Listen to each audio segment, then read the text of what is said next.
Hello and welcome to the Visual Storytelling Podcast. My name is Fred Ranger, and I want to thank you so much for joining me today for what is a very special episode where I get to interview probably one of my favorite people out there in the photography community. He is the editor-in-chief and founder of Fujilove website and magazine.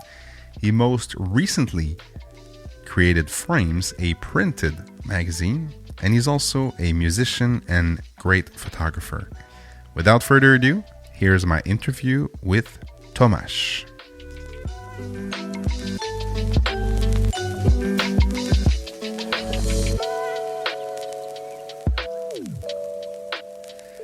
Today we have a very special guest. First off, Tomash, thank you so much for joining the Visual Storytelling Podcast. I am a big fan of everything you've created over the past few years, and I'm excited to have you on the show today. Yeah, Fred, the pleasure is all mine. Thank you so much for the invitation. And we have known each other for a while now. It's a couple of years probably, digitally, online, right? So it's great to see you also here on camera at least, and I hope one day we can meet in person as well. Absolutely. When this whole lockdown situation is over, my first destination will be Zurich, and we'll be shaking hands or maybe just elbow just to start with. Let's stick to elbows. Let's see how the situation is when you come, right? Okay. So Tomash, first off, for the three people out there who don't know you, because a lot of people know you because of everything you're doing for photographer, founder of Fujilove, and also Frames, a more recent project. You also have your podcast. So talk to me a little bit more about how you got into all those things and how you actually keep up. Do you sleep at night? That's my first question. Occasionally, yeah. Well, you are starting with the biggest possible question. Going here. in with the tough question first.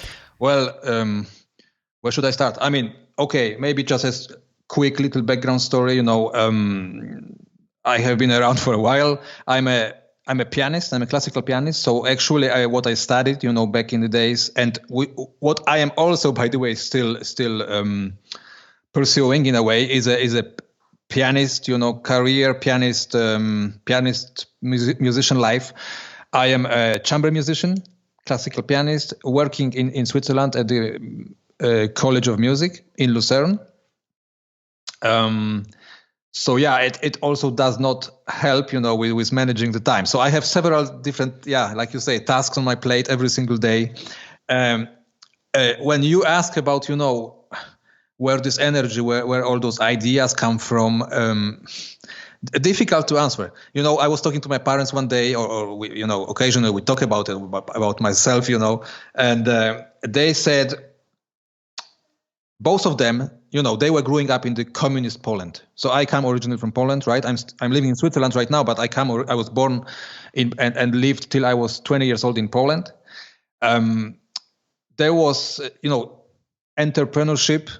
Such thing did not exist, basically, back in the times of my childhood, right? This was communism. So both of my parents also did not have this kind of ideas and, ambitions. They were just doing their jobs at those times, And so I don't know. What I know that when it comes to, let's say, quote unquote, business and entrepreneurship, there was this moment where I was a little boy. I know I got an idea with my cousin to sell vegetables on a local market. So I guess this was the first attempt, to entrepreneurship. Exactly, right. Young Tomash wanted to build something. I think, with me, it was more about, I always had this, since early years, my early years, I always had this kind of urge to, I think somewhere inside, to inspire people, to curate, to bring together information. My father was very much into books, into newspapers and magazines. So, like media and this kind of content consumption was always somewhere there around. And both of my parents were computer programmers. So, this mix of those influences, I think, resulted in me being interested in kind of curating and feeding content and spreading it around, and through this process, inspiring different people. So already as a school, as a student, or even earlier, primary, secondary school, I remember I was creating some kind of local newspapers, printing something in my basement, for all the campus and things like that. So I guess I have it in me, and it's also what's still surfacing these days now. Yeah, and I see a common thread. I think the keyword here that you mentioned is it's about curating, and you like very interesting images, visuals, people. So talk to me a little bit more about how the idea behind Fujilove came about, because I remember back in 2011, I was about to leave on a trip to Italy, and I had all my Nikon gear. I had my D750, D700 actually, the 14 to 24, all this heavy equipment in my bag, and I literally just got the Fuji X100 just for like dinner shots, and I said, might as well just have it, a little pocket camera, and I found in love with it. And when I came back, when I look at my Lightroom, 80% of my shots were taken with the Fuji X100 because that was the camera that was on me. And it was not the best camera, it was not the fastest to autofocus. We know all about the quirks, but I was in love with the process, and it got me back into slowing down and taking images. And I want to ask you, do you have a similar story, or how was the initiative started on your end to say, you know what, I'm such a fan of this ecosystem that I want to start a community around it? Yeah, so yes, absolutely. The story was similar, and I can imagine the story was similar, in the beginnings of the X series from Fujifilm for many, many people. I was shooting already for probably around 10 years already, before the switch, making the switch. I had been using several different systems. I went through Canon, through Nikon, and Pentax. I remember I had Pentax. Yeah, right. So big boys, heavy DSLRs and so on. I loved it, of course. I enjoyed it in those years as well. This was the first years, I was getting into photography, exploring, learning, and but yeah, at those times, and it was my first Fujifilm camera was the X100S. So not even the very, very original, X100 model. Yeah, the second model, right? The second model, yeah, exactly. Which was already a big step ahead from the X100 one, yes. Right? So but this, when you're asking about this story, very similar. So I think at that time I had my last DSLR was the Nikon D8-110. So wow. A huge boy, right? I was already shooting musicians, concerts. So it was a great machine. It was a great piece of equipment. I actually loved it, But yeah, I was also doing street photography for myself, right? So I'm a musician. I was carrying the Nikon with me every single day. And being a pianist, especially, I really was feeling it in my muscles, in my shoulders, and then it was influencing my posture and everything. It was just too heavy. So I started looking around, and I remember this day I was standing in front of our local photography shop here in Lucerne, and there was this little, quirky looking kind of retro Fujifilm camera, which I had no idea about at that time. It just looked great, right? It just looked intriguing, right? So I grabbed my iPhone and I, Googled it very quickly and started, and the reviews started, popping up. And basically all of them had, they were 5-star reviews, and people were like enthusiastic about this little thing. So I remember I went in, I asked the guy about, can I have a look at this Fujifilm X100S? And he gave it to me, I stepped outside, took a few shots.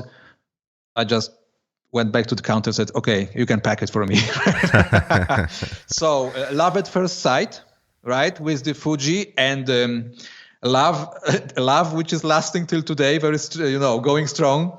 After a couple of months after, I think, getting the camera, exactly, again, based on my, what we talked just before, right? On my, ideas of spreading the word, of inspiring. I started a little blog. I looked for a domain. I really kind of fell in love. So, Fujilove, nothing, And it was available, Fujilove.com. It was available. To be honest, I was really, I was thinking about if it doesn't sound too cheesy or too kitschy, which it does. But today's an established, kind of brand. It's a brand magazine. Yeah. And that's it. I started blogging myself, a couple of articles, kind of impressions, I think myself. And then I opened the Facebook group. Yep. And, people started coming in like it happens, and then I remember I started looking and calling for co-bloggers for this site. Yeah, right? because So I guess it was taking a lot of time to populate the site, right?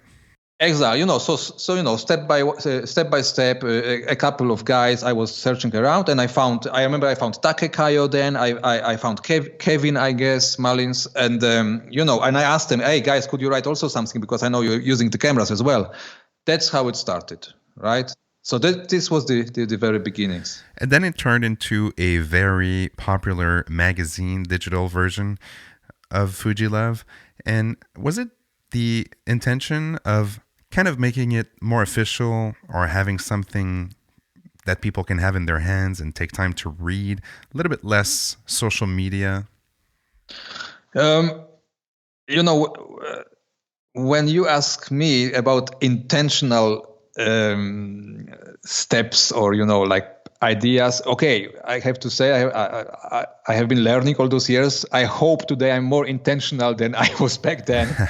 But back then I was enjoying having this small community, which was slowly growing, the Facebook group and the website. And to be completely honest, and I think I have told this story a few times on some other podcasts or maybe on some others websites. I think the idea of the magazine, initially, the very, very first impulse came from one of the group members, from the one of the Fujilove Facebook group members. People were like, hey, this is cool, like all those articles. How about having a magazine? I was like, okay, well, why not? I mean, let's give it a try. I was sitting for a few nights, compiling the PDF files myself, then I prepared the first issue, and I informed the group about it, and I said, okay, let's go for it. Let's see what happens. You can visit this URL, subscribe to the magazine, and I went to sleep. And my wife was like, okay, let's see what happens. I mean, the investment was not big or anything, right? So you created a PDF, yeah. So it was your time at first, right? Of course, I asked a few guys to write for the first edition and so on. Yeah. Next morning, there was 650 subscribers. Wow. To the magazine. So I was like, okay, this is something seems to be making sense for some people, right? So this was the beginnings of the magazine great. Itself. Yeah. Yes. And then also, of course, being 2020, or actually back then a couple of years ago, before, podcast was also something you ventured in, and you started kind of a Fujilove podcast also. That was more on and off, if I understand correctly. A lot of time was put on the written part of it and the images part of it, but also you had some guests, and that was given or shared with a co-host, if I understand correctly, that's now running the show, right? Yeah, so the podcast was, I slowly, one by one, I was trying to of course, build the entire ecosystem, let's call it like the Fujilove ecosystem, with the podcast, with the YouTube channel. YouTube channel is unfortunately not active. Again, there were a few attempts. It's just much on my plate, and it is my business today, but it's not it's not a huge business. So of course, putting all those parts together, when and my ambitions are always to maintain certain level of content delivery and so on, is combined, of course, with costs as well. So I am juggling with those moving parts and kind of trying to find this middle ground for what's the most important. I'm of course talking to the community. Today the podcast is running again. We have a bi-weekly show, right, with Mark. With Mark, I think he's doing an amazing job. Yeah, I think he's doing a nice job, and now it's really running regularly. Every 2 weeks we have an episode. I think another one is going out as we record it now today, tomorrow.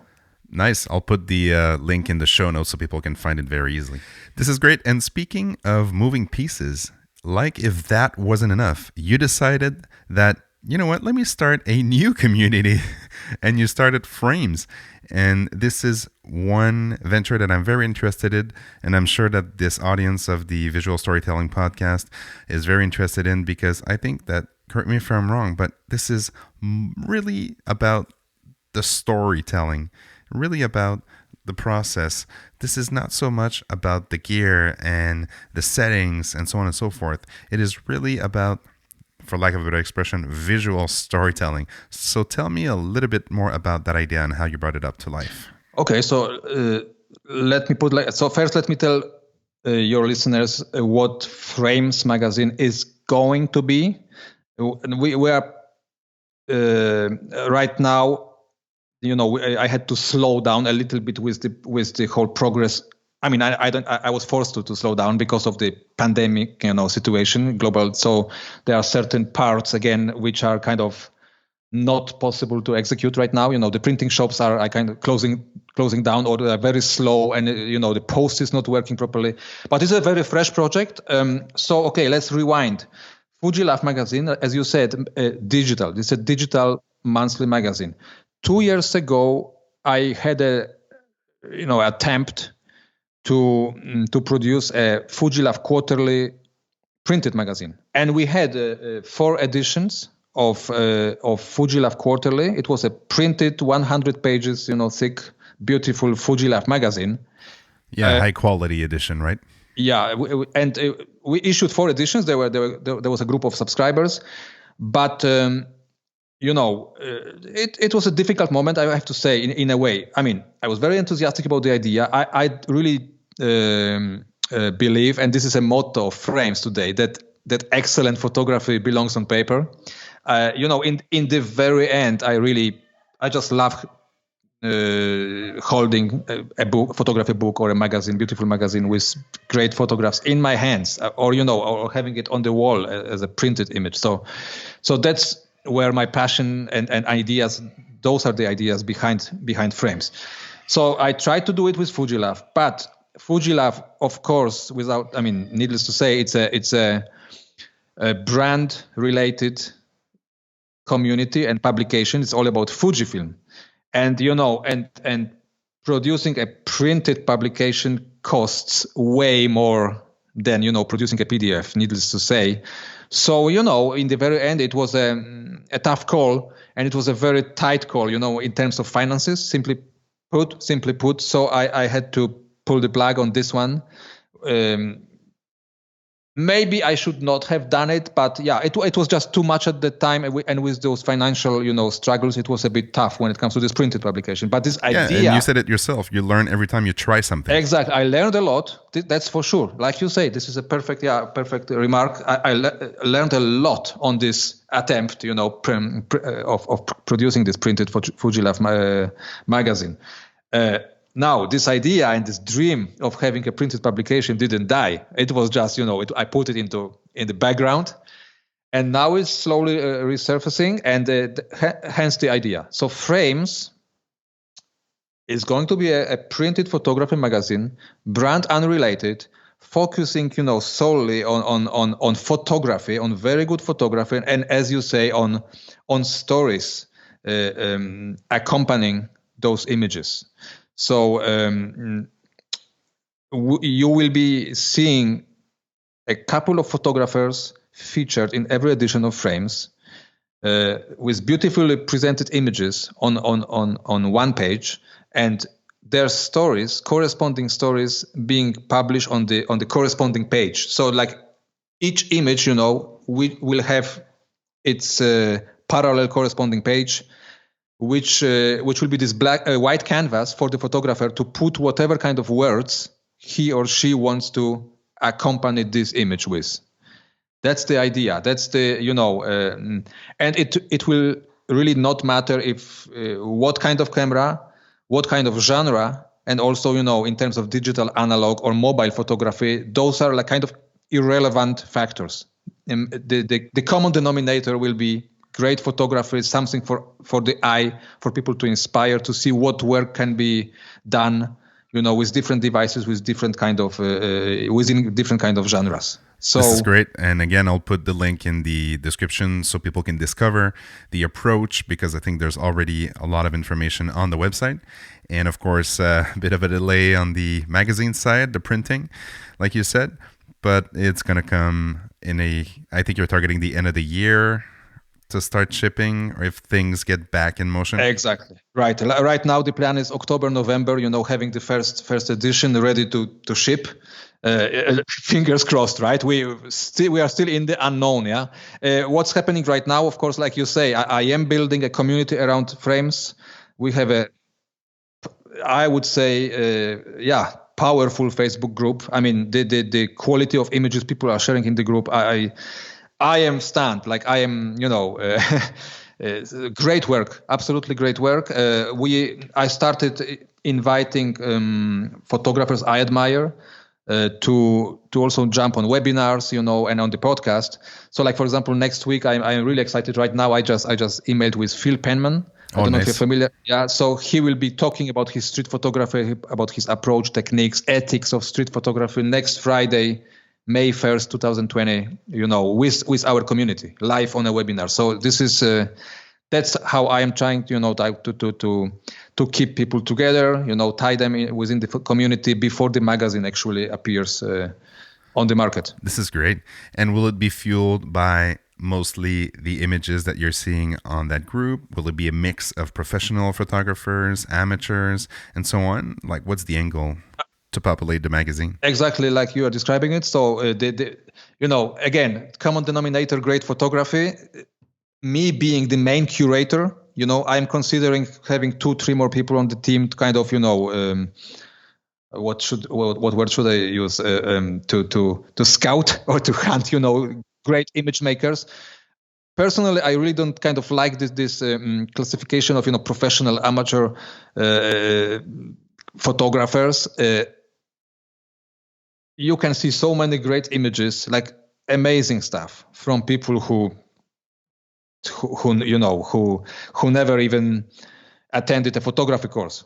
Like there's so many factors when it comes to a great eye and this sensitivity about imagery that exactly like you describe it. My goal is to mix and to present work from, let's use this word again, professionals, amateurs, enthusiasts, and I think this final curated mixture in the magazine will be really inspiring. And for me, it brings me to a question that I wanted to ask you, because I know that you're using social media a lot, both in your professional life and your personal life, and to curate the work you're doing and so on and so forth. But what's your relationship with it? Because as a guy who really likes the process, the stories, printing a magazine and so on and so forth, versus the instant aspect of social media, how do you juggle with the fact that there's tons of images every day being posted on social media? It's kind of a highlight reel, on Instagram, versus a magazine where it's a curated experience where you slow down. How do you live with both in your life, personal and professional? Yeah, that's a great question. I guess I treat the social media, platforms, Instagram, Facebook mainly, right, and Twitter to maybe lesser extent in my case. It's like going out on the street for me. So, from my private space and having a look around what's available, what's happening in the world, right? Like in the real life, being out there on this open space, on the social media platforms, I meet random people. Mm-hmm.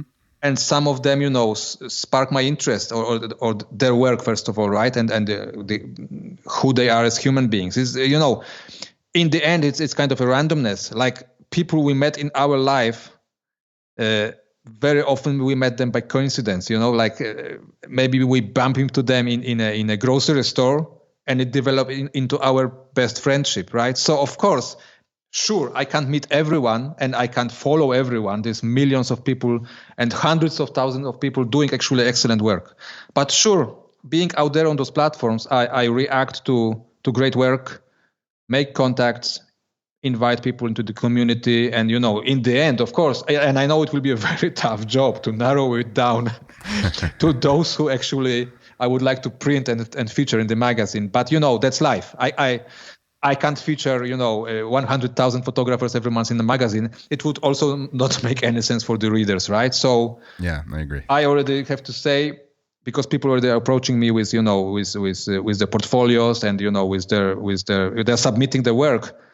I already feel it. I already feel the wave coming in a way, but I just will ask everybody for patience. I will do my best, of course. That's why the website. That's why the social media. I can also share the work on those platforms. Magazine, yeah. The good news is that you'll have content for multiple years and long life to Frames magazine. I really like the concept. I think it's a great way to take a step back from all this instant social media, visual storytelling, and get into a different mindset of slowing down and appreciating a story, connecting, relating, having an emotion. Because, some of the best photographers, they don't talk about the gear they're using. They don't talk about the platform they're posting it on or their settings. They talk about seeing an image and having or relating to it and having an emotion. And I think that's what this project is going to help people, and especially young people that are always on and always connected. I think with the brand you created, it makes it interesting for most advanced and beginners too.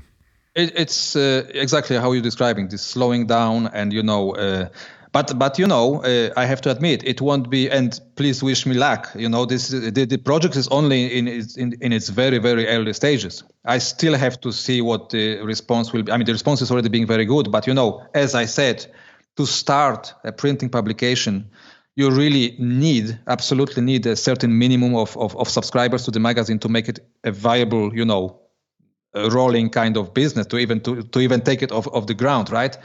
But I think what will be also interesting, and I'm looking still into ways, how exactly you mentioned young people, young people being all 90% of their free time on their mobile devices, and scanning through images, looking at any given image for maybe half a second max. Attention span very, very low. Attention span very, but this is what kind of fascinates me very much to also show those young people, hey, there is something like paper. You can sit down and have your cup of tea or a glass of wine, and spend time with this image, spend time with this photographer, and kind of try to. I think it allows you to connect really with the photographer and his work in a way deeper way than when sliding with your finger quickly through your mobile phone screen. So that's the idea, I think. But it will not be easy. It's like it's like reintroducing the idea of long plays after this era of CDs, right?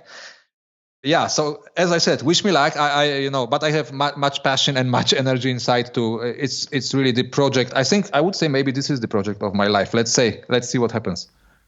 Well, we're happy to support it and to learn more about it. That brings me to one of my last questions. And given this whole situation right now with the pandemic and hitting all the countries, Switzerland, I'm in Montreal, kind of the same thing with the lockdown and everything. One of your quote or something that you always say in the Fujilove magazine is fuel your passion.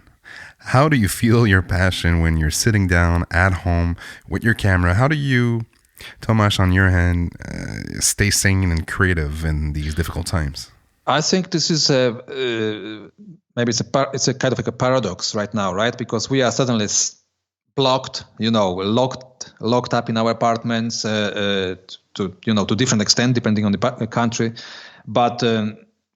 We have this chance of really now we are forced to slow down, physically and with our jobs and lives. But it also gives us a chance automatically to slow down with our creative, endeavors and with the entire process. We have, depending on your family situation, for me it's not easy. I have my wife is here with two little girls. It's not the easiest way, but still, of course, we have those moments when we can sit down and kind of lose ourselves in our thoughts, right? Like just sitting alone in the room. And of course, what it allowed me to do is really to slow down with my thoughts and with my execution in terms of creating photos, all the time, and think about feel your gut. feel your gut, really think about what is it that is the most important thing you would like to do with your photography, right? And funnily enough, I already kind of decided to eliminate certain areas of my photographic activities from my life. Not maybe eliminate them completely, but rather maybe to focus way more on something which is really important for me. So, I'm a musician. It's still difficult because we are locked down and I'm not allowed to, but I really hope, of course, it will open up. So, for example, for me, myself, I reconnected very strongly with my need to photograph music and musicians. I am a musician myself. I was always coming back to this, but I think this time, it's amplified, and I went even deeper into, and I felt it on an even deeper level. So, like today, I can't wait till it all ends, and I schedule my first meeting or a session, or with a musician, and try to capture, his or her passion, being music. So that's it. Many people photograph around their houses right now, right? They're like looking for details. I must say, honestly, for me, it didn't work very much to this extent that I got excited about photography, because I kind of did this kind of things before. Like already years ago, I was into photographing details a lot, and corners of my rooms, details of my curtains and so on. So the problem is I already photographed almost everything here. I saw you went back to your old library, so you're starting to post some old stuff. Exactly. So for me, like I actually did fuel my passion, with the ideas for what will happen immediately after we can live normally again, and hopefully it's happening very soon. And we're preparing the after. Exactly. Yeah, so that's great. I mean, I saw some people are being very creative. Bert Stefani, what's his last name? Bert Stefani. Yeah, Stefani. Yeah. I like what he's doing with his kids and during the lockdowns. Anyone that actually inspires you lately that you've been following? It doesn't have to be a professional, but someone that, you said, oh, that's clever, that's inspiring. Well, so I have to say in the... so it's a pretty difficult question for me to answer, because having my interests, photographic interests and those things which I would like to pursue, when it comes to inspiration and looking at different people's work, it doesn't have to go in tandem. Meaning, if I want to photograph music, I can be equally inspired by somebody who photographs landscapes or abstracts. When I feel the passion of this person, it pushes my own passion towards what I am trying to achieve. So it doesn't have to be within the same genre. And to be completely honest, the Frames Facebook group is right now my strongest kind of source of inspiration, because people are posting really different kind of images, black and white, analog, digital, collage, kind of also some kind of graphical stuff. There's many discussions going on what photography actually is, right? This is one for another time, the topic. So I would say this group in general is right now really like a power horse when it comes to inspiration for me. I would completely agree with that. I get my daily dose of inspiration getting up in the morning and hitting the group, and can't wait to actually feel the images and see them in a printed format. So, Tomash, maybe last question. Anything you want to say to a young photographer who's, again, being exposed to a lot of ways to consume media, to look at images? What will be your recommendation? Again, not necessarily about gear, but about how to get inspired and get out there and shoot and to stay inspired throughout these difficult times. And when we're back, people are going to pick up their camera. Some of them are going to be super inspired. Some of them are going to be a bit depressed. What will be your recommendation for people that have a camera right now and looking for better days? I would have one, like for today, whenever you air this podcast. Leave your cameras in your closet or wherever you're keeping them. Try to look for 1 or 2 hours of time within the next 24 hours. If you need, arrange it with your family or spouse or whoever, and to sit down in a chair, in an armchair, wherever is your comfortable place. pour yourself a glass of wine. How many? One, no more, right? Okay. And try to feel what you would actually really love to go out and photograph tomorrow if you had this chance. Like really connect with yourself. Like think about your life. What makes you, what touches you, what inspires you, what is important for you. And don't be afraid when some kind of, in your opinion, ridiculous thought comes up to your mind. Because if this comes up again and again, very clearly up to your head, that's the thing. Just go after this. Believe your gut feeling, really follow your gut feeling. If you can't do it now because of the global situation, pre-plan a bit. What could be your next thing you could do with your camera to follow this gut feeling which you just felt? Like really, you will feel so good when you go out there, do it, and and create those images which really resonate with who you are, So that would be my advice. Leave the camera aside, think about, and close your eyes and think about who you are, what kind of images, what would you like to show the world with your photographs. I really like that. Forget about the f-stop, forget about the exposure, the cameras. Focus on, again, slowing down and looking at what drives you, what fuels your passion, to go back to an earlier point. So I really like that. Thank you so much, Tomash. This was a very great conversation.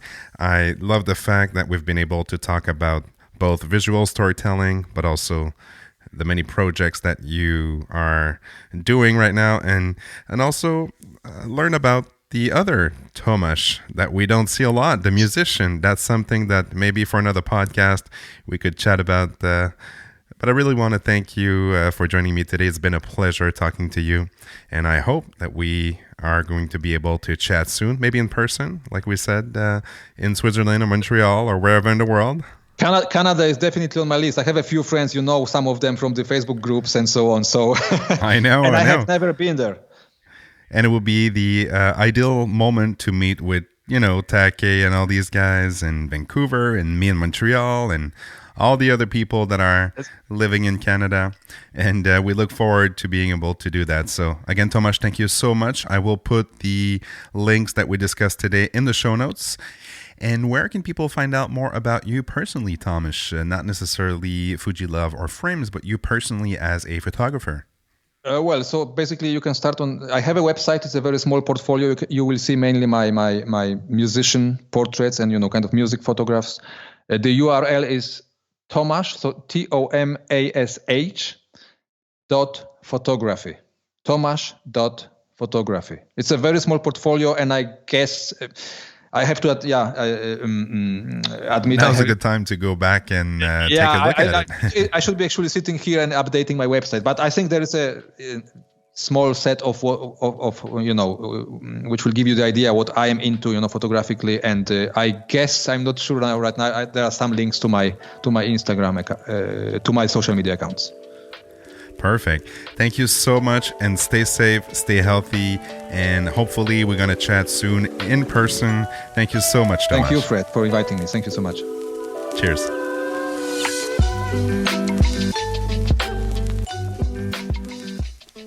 So there you have it, guys. This was my interview with Tomash. I hope that you enjoyed it as much as we did. Enjoy chatting about photography, about creativity, visual storytelling, and a bit of, gear, of course. And if you enjoyed this episode, please feel free to rate it in the podcatcher you're using, whether it's Apple, Spotify, Google. We're on all those platforms. And I invite you to continue the conversation on social media. I'm at Fred Ranger, and I wish you a very pleasant week. I hope you're safe. I hope you're healthy. Stay strong. We're going to get through this together. Cheers.